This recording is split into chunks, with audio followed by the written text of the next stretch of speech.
Hi friends, പുതിയൊരു വീഡിയോയിലേക്ക് എല്ലാവർക്കും സ്വാഗതം. അജുവ ഭാഗം 5. കുഞ്ഞോള് പറഞ്ഞത് കേട്ട് ഞെട്ടിത്തെറിച്ച് നോക്കിയത് അമ്മായിയുടെ മുഖത്തേക്കാണ്. തീ പാറുന്ന കണ്ണുകളെ താങ്ങാൻ കഴിയാതെ ഞാൻ എൻ്റെ കണ്ണുകളെ പിൻവലിച്ചു. കുഞ്ഞോളെ, നീ എന്താ പറയുന്നത്? അമ്മായിയുടെ ചോദ്യം കേട്ട് അവൾ പുഞ്ചിരിച്ചുകൊണ്ട് പറഞ്ഞു, ഉമ്മച്ചി, ഞാൻ പറഞ്ഞത് നമ്മുടെ നസീന ഉമ്മച്ചീൻ്റെ മോൻ്റെ പെണ്ണാക്കാന്ന്. എന്തേ, എൻ്റെ ഇക്കൂന് ഇതിലും നല്ല പെണ്ണ് ദുനിയാവിൽ വേറെ കിട്ടുമോ? ഉമ്മച്ചിക്ക് ഇഷ്ടമല്ലേ? അതും പറഞ്ഞ് അവൾ റൂമിലേക്ക് പോയി. ഞാനാണെങ്കിൽ ഷോക്കടിച്ച് നിൽക്കുകയാണ്. എൻ്റെ നേരെ വന്ന അമ്മായിയുടെ മുഖം കാണാനാകാതെ ഞാൻ കണ്ണുകൾ ഇറുക്കി അടച്ചു. ഉമ്മച്ചി! പെട്ടെന്ന് കുഞ്ഞോളെ വിളി കേട്ടതും അമ്മായി അങ്ങോട്ട് പോയി. ഞാനൊരാശ്വാസത്തോടെ ശ്വാസം നേരെ വിട്ടു. പിന്നെ എല്ലാവരും എയർപോർട്ടിലേക്ക് പോകാനുള്ള ഒരുക്കങ്ങളായി. അങ്ങനെ കൂട്ടുകാരൻ്റെ വീട്ടിലെ കാര്യങ്ങളൊക്കെ കഴിഞ്ഞ് അവിടുന്ന് വേഗം ഇറങ്ങി ഞങ്ങൾ യാത്ര തിരിച്ചു. അപ്പോഴത്തേക്ക് ആയിഷ നമ്മുടെ സീറ്റിൽ ഇരുത്തം പിടിച്ചിട്ടുണ്ട്. അല്ല മാഷേ, അജുവ ബാക്കി പറഞ്ഞില്ല. ഞാൻ അവളുടെ മുഖത്തേക്ക് നോക്കി പുഞ്ചിരിച്ചുകൊണ്ട് പറഞ്ഞു തുടങ്ങി. അങ്ങനെ കാലം കാത്തു നിന്നില്ല. 2 വർഷം പെട്ടെന്ന് കടന്നുപോയി. പക്ഷേ ഈ 2 വർഷത്തിനിടയിൽ ഞാൻ ഒരിക്കൽ പോലും അവളുടെ മുഖം കണ്ടിട്ടില്ല കേട്ടോ. ഒരിക്കൽ ഞാൻ അവളോട് ചോദിച്ചതായിരുന്നു, നീ എന്തിനാ ഇങ്ങനെ മൂടിക്കെട്ടി നടക്കുന്നത്? നിന്റെ മുഖമെങ്കിലും ഞാനൊന്ന് കണ്ടോട്ടേന്ന്. അന്നാണ് ആദ്യമായി അവൾ എന്നോട് ദേഷ്യപ്പെട്ടത്.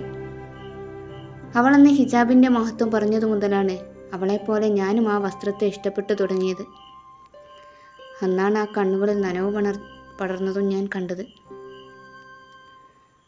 അജുവയുടെ അവിടുത്തെ പഠിപ്പ് തീർന്നു. അവൾ നാട്ടിലേക്ക് മടങ്ങി.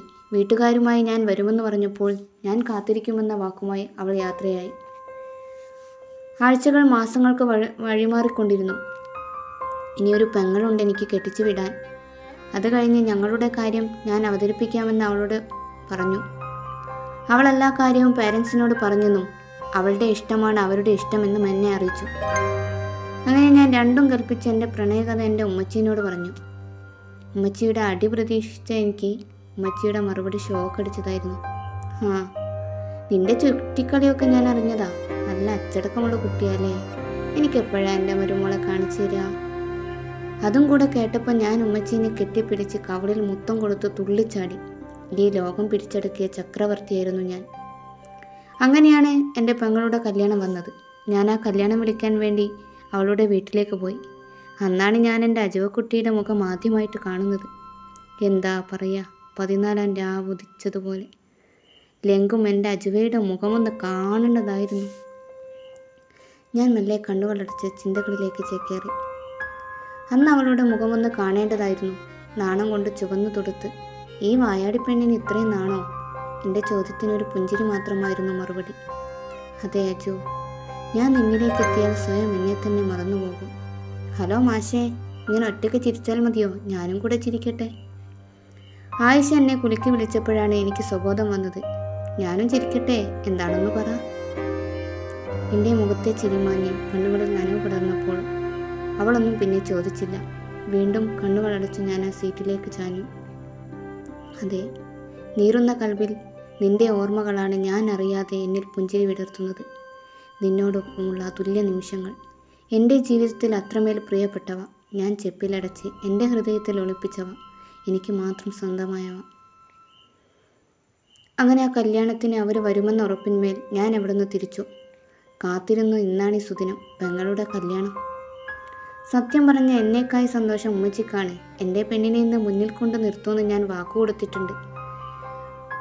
ഉമ്മച്ചി എൻ്റെ കൂടെ ഉണ്ടെങ്കിൽ ബാക്കിയുള്ളവരൊന്നും ഒരു പ്രശ്നമല്ല. ബാക്കിയുള്ളവരൊക്കെ മൂപ്പര് നോക്കിക്കോളും. 10 മണിയായപ്പോൾ അജുവയുടെ കോൾ വന്നു. അവരെവിടെ നിന്ന് ഇറങ്ങിയെന്ന്. 12:30 ആകുമ്പോഴേക്കും ഇവിടെ എത്തുമെന്ന് പറഞ്ഞു. എൻ്റെ സന്തോഷമൊന്ന് പറയാനുണ്ടോ? പിന്നെ ഞാൻ ആ കല്യാണത്തിരക്കിലേക്ക് ഓടിയിട്ടു. മോനെ. എന്താ അമ്മ? അല്ല, സമയം 1:30 ആയല്ലോ, അവരെത്തിയില്ലല്ലോ. ഉമ്മയുടെ ചോദ്യം കേട്ടപ്പോഴാണ് ഞാൻ സമയം നോക്കുന്നത്. എത്തേണ്ട സമയം കഴിഞ്ഞല്ലോ, എന്നിട്ടെന്താ എത്താത്തത്? ഞാൻ ഫോണെടുത്ത് വേഗം വിളിച്ചു. താങ്കൾ വിളിക്കുന്ന നമ്പർ സ്വിച്ച് ഓഫ് ചെയ്തിരിക്കുന്നു. ഒരുപാട് നേരം ഡയൽ ചെയ്തിട്ടും ആ മറുപടി മാത്രമാണ് കിട്ടിയത്. നിറകണ്ണുകളുടെ ഉമ്മയെ നോക്കിയപ്പോൾ ചാർജ് തീർന്നു പോയതായിരിക്കും എന്ന് പറഞ്ഞ് ഉമ്മ എന്നെ സമാധാനിപ്പിച്ചു. സമയം കഴിയുന്തോറും എന്നിൽ ആദ്യ കൂടിക്കൂടി വന്നു. നിക്കാഹും പെണ്ണിനെ കൊണ്ടാക്കലുമൊക്കെ കഴിഞ്ഞു. എല്ലാവരും അവരവരുടെ വഴിക്ക് പോയി. എനിക്ക് ഫോൺ തന്നുകൊണ്ടിരുന്ന മറുപടിക്ക് മാറ്റമൊന്നും ഉണ്ടായിരുന്നില്ല. എല്ലാവരും ഉറക്കത്തെ കൂട്ടിപ്പിടിച്ചിട്ടും ഞാൻ ഫോണിൽ അജബയ്ക്ക് വിളിച്ചുകൊണ്ടിരുന്നു. രാവിൻ്റെ ഏതോ യാമത്തിൽ എന്നെയും നിദ്രാദേവി പുൽകിയിരുന്നു. ഉമ്മയുടെ വിളിയാണ് എന്നെ ഉണർത്തിയത്. നീറ്റപാടെ ഫോൺ എടുത്ത് ഡയൽ ചെയ്തു. റിങ് ചെയ്യുന്നുണ്ട്. ആകാംക്ഷയോടെ ഞാൻ ആ ഫോൺ ചെവിയോടെടുപ്പിച്ചു. പക്ഷേ നിരാശയായിരുന്നു ഫലം. വീണ്ടും ഡയൽ ചെയ്ത് ഞാൻ ജനാലയുടെ അരികിലേക്ക് നടന്നു. പെട്ടെന്നാണ് റിങ് ചെയ്ത ഫോൺ അറ്റൻഡ് ആയത്. ഹലോ അജു, നീ എവിടെയാ? എന്താ പറ്റിയത്? മറുതലയ്ക്ക് വന്ന പുരുഷ ശബ്ദം അപരിചിതമായിരുന്നു. പിന്നെ അയാൾ പറഞ്ഞത് കേട്ടപ്പോൾ ഞെട്ടിവിറച്ച് എൻ്റെ കയ്യിലെ ഫോൺ നിലംപതിച്ചിരുന്നു. കഥ തുടരും. അടുത്ത ഭാഗവുമായി എത്രയും പെട്ടെന്ന് വരാം.